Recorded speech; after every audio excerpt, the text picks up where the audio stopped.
नमो बुद्धाय। जय भीम। दोस्तों, इतिहास केवल बीते समय की कहानी नहीं होता है। यह उस सोच का दर्पण होता है जिससे हम आज को समझते हैं। अक्सर हम जो कुछ सुनते आए हैं उसे ही अंतिम सत्य मान लेते हैं, लेकिन जब इतिहास की परतों को थोड़ा गहराई से देखा जाए तो कई सवाल अपने आप खड़े हो जाते हैं। आज हम ऐसे ही एक प्रश्न पर बात करेंगे। कैलाश पर्वत, कैलाश, जिसे अलग अलग परंपराएं अलग अलग अर्थ देती हैं। लेकिन इस वीडियो में हमारा उद्देश्य किसी आस्था को ठेस पहुंचाना नहीं, बल्कि यह समझना है कि तथागत बुद्ध के मूल दर्शन में स्थान, पर्वत और तीर्थ की क्या भूमिका थी। तो आपसे रिक्वेस्ट है कि वीडियो को पूरा जरूर देखें और फिर कमेंट में इस वीडियो के प्रति अपनी राय जरूर लिखें। और चैनल पर नए हैं तो चैनल को सब्सक्राइब करके घंटी के आइकन को दबाकर ऑल सेलेक्ट करें, ताकि अगली वीडियो का नोटिफिकेशन सबसे पहले आप तक पहुंचे। दोस्तों, गौतम बुद्ध का जीवन दर्शन किसी चमत्कार, किसी दिव्य शक्ति या किसी अलौकिक स्थान पर आधारित नहीं था। उनका मार्ग मनुष्य के अपने अनुभव, उसकी समझ और उसके आचरण से जुड़ा हुआ था। बुद्ध का पूरा दर्शन दो बुनियादी स्तंभों पर खड़ा दिखाई देता है। पहला प्रज्ञा, यानी चीजों को जैसे वे हैं वैसे समझने की क्षमता, और दूसरा करुणा, यानी हर प्राणी के दुख के प्रति संवेदनशील होना। बुद्ध ने अपने उपदेशों में कभी भी यह नहीं कहा कि दुखों से मुक्ति किसी नदी में स्नान करने से, किसी पर्वत की परिक्रमा करने से या किसी विशेष भौगोलिक स्थान पर पहुंचने से मिल जाएगी। उनके अनुसार दुख का कारण बाहर नहीं, मनुष्य के भीतर होता है, उसकी इच्छाओं में, उसकी मोह में और उसकी अज्ञानता में। बुद्ध का एक बहुत प्रसिद्ध संदेश है, अपदीपो भव, जिसका अर्थ है अपना दीपक स्वयं बनना। इस वाक्य का आशय यह नहीं था कि मनुष्य अकेला है, बल्कि यह कि अपने जीवन की दिशा तय करने की जिम्मेदारी किसी बाहरी शक्ति पर नहीं, स्वयं मनुष्य पर है। बुद्ध ने अपने अनुयायियों से कहा कि सत्य को केवल इसलिए स्वीकार मत करो क्योंकि वह परंपरा में कहा गया है, किसी ग्रंथ में लिखा है या किसी प्रतिष्ठित व्यक्ति ने कहा है। उन्होंने स्पष्ट रूप से सिखाया कि अनुभव, तर्क और विवेक ही किसी भी सत्य की कसौटी है। बुद्ध के अनुसार निर्वाण कोई ऐसा स्थान नहीं जहां पहुंचा जा सके। यह न तो किसी पहाड़ की चोटी पर है, न किसी गुफा में और न ही किसी तीर्थ में। निर्वाण मन की एक अवस्था है जहां लोभ, द्वेष और मोह धीरे धीरे शांत हो जाते हैं। इसीलिए बुद्ध का मार्ग एक आंतरिक यात्रा है। यह यात्रा मनुष्य को अपने भीतर झांकने के लिए प्रेरित करती है, न कि बाहर किसी स्थान की खोज करने के लिए। बुद्ध के जीवन को देखें तो वे स्वयं भी सादगी और चलायमान जीवन के प्रतीक थे। उन्होंने राजमहल छोड़ा, लेकिन किसी अस्थायी तीर्थ की स्थापना नहीं की। वे जहां गए वहां केवल विचार और संवाद छोड़े। इस दृष्टि से देखा जाए तो बुद्ध का मूल मार्ग स्थान आधारित आस्था का नहीं, बल्कि चेतना आधारित समझ का मार्ग था। यही वह बिंदु है जिसे समझे बिना बुद्ध के दर्शन को पूरी तरह नहीं समझा जा सकता। दोस्तों, जब हम बौद्ध धर्म के इतिहास को समझने की कोशिश करते हैं तो सबसे पहले हमारा ध्यान उनके मूल और प्रमाणिक ग्रंथों पर जाता है। बौद्ध परंपरा में इन ग्रंथों को त्रिपिटक कहा जाता है, अर्थात तीन पिटक। पहला सुत्त पिटक, जिसमें गौतम बुद्ध के उपदेश और संवाद संकलित है। दूसरा विनय पिटक, जो भिक्षु और भिक्षुणियों के जीवन के नियमों को बताता है। और तीसरा अभिधम्म पिटक, जो बुद्ध के दर्शन और मानसिक अवस्थाओं का विश्लेषण प्रस्तुत करता है। इन तीनों पिटकों को बौद्ध परंपरा में सबसे प्राचीन और विश्वसनीय स्रोत माना जाता है। जब विद्वान और इतिहासकार इस ग्रंथों का अध्ययन करते हैं तो एक महत्वपूर्ण बात सामने आती है। इनमें कहीं भी गौतम बुद्ध द्वारा कैलाश पर्वत की यात्रा का कोई स्पष्ट उल्लेख नहीं मिलता, न ही कैलाश को किसी ऐसे पवित्र स्थल के रूप में प्रस्तुत किया गया है जहां जाकर मोक्ष या निर्वाण प्राप्त किया जा सके। यह बात इसलिए महत्वपूर्ण है क्योंकि त्रिपिटक में बुद्ध के जीवन से जुड़े छोटे से छोटे विवरण तक दर्ज हैं। उनकी यात्राएं, उनके संवाद और उनके दैनिक आचरण। यदि कैलाश बुद्ध के समय में किसी महत्वपूर्ण धार्मिक केंद्र के रूप में स्थापित होता है तो उसका उल्लेख इन ग्रंथों में अवश्य मिलता है। इसी आधार पर कई इतिहासकार यह मानते हैं कि बुद्ध के जीवन काल में कैलाश पर्वत मुख्य रूप से एक दुर्गम और कठिन भौगोलिक क्षेत्र था। हिमालय की ऊंचाई, कठिन रास्ते और सीमित यातायात के कारण यह क्षेत्र उस समय सामान्य धार्मिक यात्राओं का केंद्र नहीं था। इसका यह अर्थ नहीं है कि बाद के समय में कैलाश को विभिन्न परंपराओं ने महत्व नहीं दिया, लेकिन ऐतिहासिक दृष्टि से देखें तो बुद्ध के मूल कालखंड में कैलाश का महत्व धार्मिक तीर्थ के रूप में नहीं बल्कि एक प्राकृतिक और भौगोलिक संरचना के रूप में था। इसलिए जब हम बुद्ध के मूल दर्शन को समझने की कोशिश करते हैं तो यह आवश्यक हो जाता है कि हम उनके समय और उनके संदर्भ को अलग अलग पहचानें। बुद्ध का मार्ग ग्रंथों और उपदेशों में सुरक्षित है और उन्हीं के आधार पर उनकी शिक्षाओं को समझा जाना चाहिए। गौतम बुद्ध के महापरिनिर्वाण के बाद बौद्ध धर्म धीरे धीरे भारत की सीमाओं से बाहर फैलने लगा। व्यापार मार्गों, भिक्षुओं की यात्राओं और राजकीय संरक्षण के माध्यम से यह दर्शन मध्य एशिया, चीन और अंततः तिब्बत के हिमालयी क्षेत्रों तक पहुंचा। लेकिन तिब्बत की धरती भारत के मगध या कौशल जैसी नहीं थी। यहाँ का भूगोल कठिन था, जलवायु कठोर थी और जीवन लगातार संघर्ष से भरा हुआ था।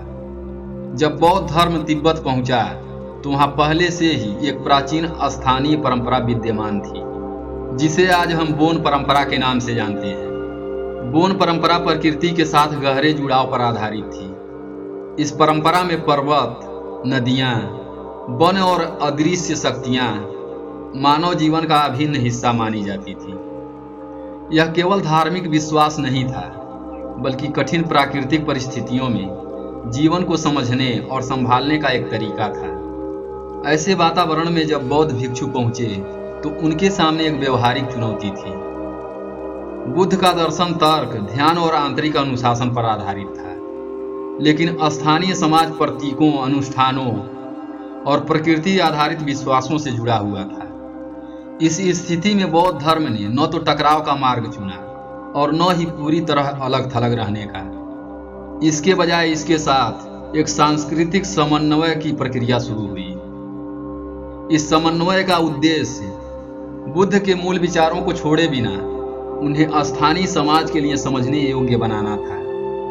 इतिहासकार मानते हैं कि यही वह प्रक्रिया थी जिसके माध्यम से बौद्ध धर्म तिब्बत में जड़ें जमा सका। यह बदलाव न तो अचानक हुआ न ही किसी एक व्यक्ति के कारण, यह सदियों में धीरे धीरे विकसित हुआ। यह एक सामाजिक और सांस्कृतिक प्रक्रिया थी। इसलिए जब हम तिब्बती बौद्ध परंपराओं को देखते हैं तो उन्हें बुद्ध के मूल दर्शन से अलग करके नहीं बल्कि एक नए भूगोल और समाज के संदर्भ में समझना अधिक उचित होगा। यहाँ बौद्ध धर्म सिर्फ एक आयातित विचार नहीं रहा बल्कि स्थानीय जीवन का हिस्सा बन गया। इतिहास हमें सिखाता है जब कोई दर्शन नई भूमि में प्रवेश करता है तो वह केवल विचार नहीं लाता बल्कि संवाद भी करता है, और यही संवाद बौद्ध धर्म के तिब्बत पहुंचने की कहानी का सबसे महत्वपूर्ण पहलू है। समय के साथ जब बौद्ध धर्म हिमालयी क्षेत्रों और तिब्बत में और गहराई से फैलने लगा तो उसमें एक नई परंपरा का विकास दिखाई देता है, जिसे आज हम वज्रयान के नाम से जानते हैं। वज्रयान बौद्ध धर्म में ध्यान की परंपरा तो बनी रही, लेकिन उसके साथ साथ मंत्र, मुद्राएं और प्रतीकों का प्रयोग अधिक स्पष्ट रूप से सामने आने लगा। यह परिवर्तन किसी एक क्षण में नहीं हुआ, यह सदियों तक चली। यह एक सांस्कृतिक और आध्यात्मिक प्रक्रिया का परिणाम था। वज्रयान परंपरा में प्रतीकों का उद्देश्य केवल पूजा नहीं था।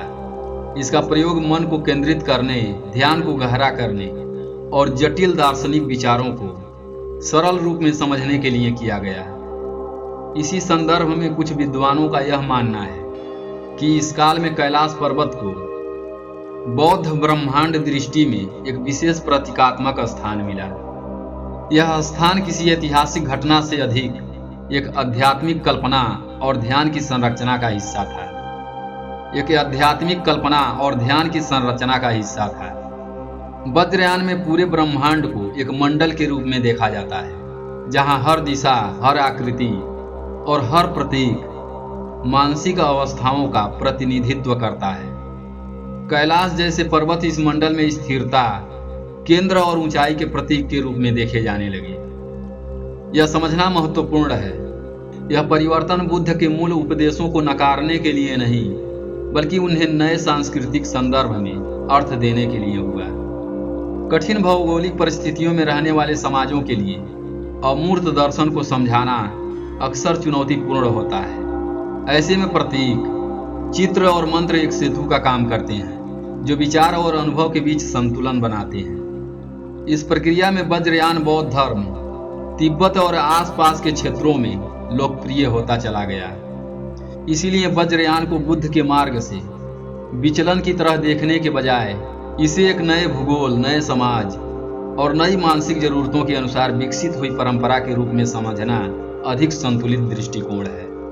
यह परिवर्तन अचानक नहीं था, बल्कि समय, भूगोल और मानवीय आवश्यकताओं के साथ धीरे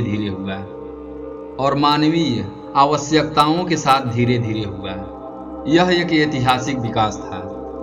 जब कोई दर्शन कठिन भौगोलिक परिस्थितियों में पहुंचता है, तो वहां रहने वाले लोगों की मानसिक और भावनात्मक जरूरतें भी स्वाभाविक रूप से अलग होती हैं। कठोर ठंड, ऊंचे और वीरान पहाड़, अचानक बदलता मौसम और अनिश्चित जीवन, ऐसे वातावरण में मनुष्य केवल भोजन और आश्रय ही नहीं, बल्कि मानसिक सुरक्षा भी खोजता है। ऐसी परिस्थितियों में दार्शनिक विचार, जो मूल रूप से आंतरिक समझ पर आधारित होते हैं, अक्सर प्रतीकों, चित्रों और आस्थाओं का रूप लेने लगते हैं। यह परिवर्तन किसी दर्शन की कमजोरी नहीं, बल्कि मानव मनोविज्ञान की एक स्वाभाविक प्रक्रिया है। मनुष्य जिसे समझ नहीं पाता है, उसे प्रतीकों के माध्यम से महसूस करने की कोशिश करता है, और जिससे डर लगता है, उसके सामने आस्था एक सहारा बन जाती है। इसीलिए इतिहास में हम देखते हैं कि अलग अलग समाज ने एक ही विचारों को अपने अपने अनुभवों के अनुसार अलग रूप दिया। यह न तो पूरी तरह सही है और न ही पूरी तरह गलत, यह बस मनुष्य होने का एक पहलू है। इस पूरे विमर्श के बाद सबसे महत्वपूर्ण प्रश्न यह नहीं रह जाता कि कैलाश किसका है या कौन सी परंपरा अधिक सही है। असल प्रश्न कहीं और है। क्या हम तथागत बुद्ध के मूल संदेशों को समझ रहे हैं? बुद्ध ने किसी स्थान को पवित्र घोषित नहीं किया। उन्होंने मनुष्य के मन को समझने का मार्ग दिखाया। उन्होंने सिखाया कि दुख से मुक्ति किसी पर्वत की ऊंचाई में नहीं, किसी यात्रा की दूरी में नहीं, बल्कि हमारे आचरण, हमारी समझ और हमारी करुणा में छिपी है। कैलाश निःसंदेह प्रकृति की एक अद्भुत रचना है, भव्य, मौन और प्रभावशाली। लेकिन बुद्ध का मार्ग हमें यह याद दिलाता है कि सबसे कठिन और सबसे जरूरी यात्रा बाहर की नहीं, अंदर की होती है। जब मन शांत होता है तो करुणा व्यवहार बन जाती है, और जब समझ अहंकार से ऊपर उठती है, तभी बुद्ध का मार्ग जीवन में उतरता है। दोस्तों, यह वीडियो किसी विश्वास के विरुद्ध नहीं है, यह सिर्फ सोचने और समझने की एक कोशिश है। आप क्या सोचते हैं? क्या समझ के साथ दर्शन आस्था का रूप लेता है, या आस्था दर्शन को समाज तक पहुंचाने का माध्यम बनती है? अपनी राय शांति, सम्मान और खुले मन से कमेंट बॉक्स में साझा करें। अगर यह चर्चा आपको सोचने पर मजबूर करती है, तो इसे आगे बढ़ाइए। नमो बुद्धाय।